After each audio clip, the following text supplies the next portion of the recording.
Au même instant, le miroir volait en éclats. Paul, s'écartant pour éviter une autre bouteille, reçut dans l'estomac un coup de poing qui le pliait en deux. Il se sentit saisi, soulevé de terre et projeté sur la table qui s'effondra sous lui comme il gueulait « Oh, nom de Dieu !» Les filles s'étaient éloignées. Aline, la carte sourcilière, ouverte et dont le nez pissait le sang, était plaquée contre le mur. Agnès hurlait comme une démente.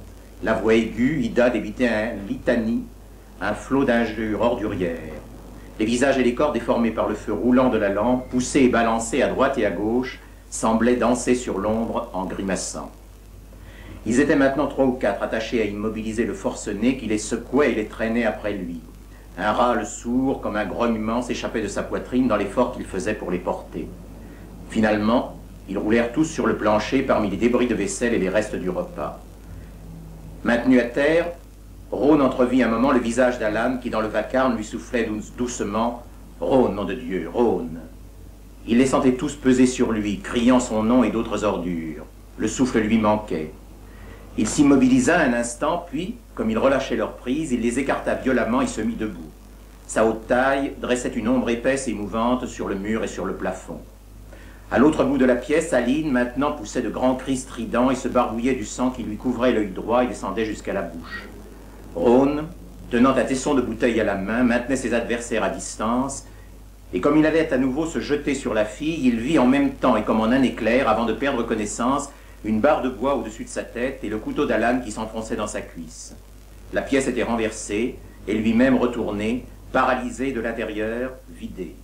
Il dégueulait, rempli et vidé de ce flot puant et noir qui occupe l'esprit et l'estomac. Il délirait, il dit « Je ne te laisserai pas partir ». Il dit « Quel est ton nom ?»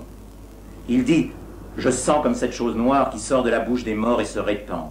Il vit que l'aube noire se levait et qu'il ne pourrait avoir raison d'elle. Il dégueulait sur ceux qui le soutenaient en le portant vers une chambre voisine. Quelle merde! C'était comme au collège, c'était... Quelle merde! Il était paralysé et sans parole. Rien qu'une chair sans parole. Quelque chose, quelqu'un, un animal, un chien grondait après lui, en lui. C'était cassé, rompu comme un barrage.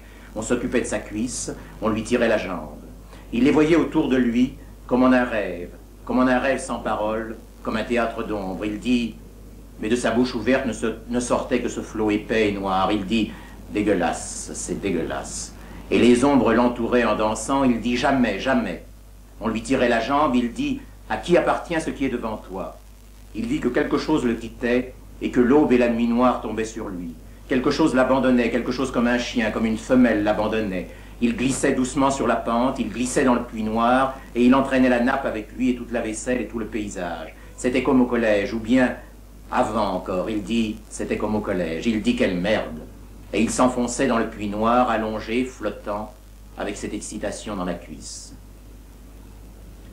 Rhône s'éveilla avec cette seule pensée, quitter Paris. Une lumière pâle traversait les vitres sales et éclairait maigrement la chambre dans l'angle étroit où, près de la machine à écrire, l'unique chaise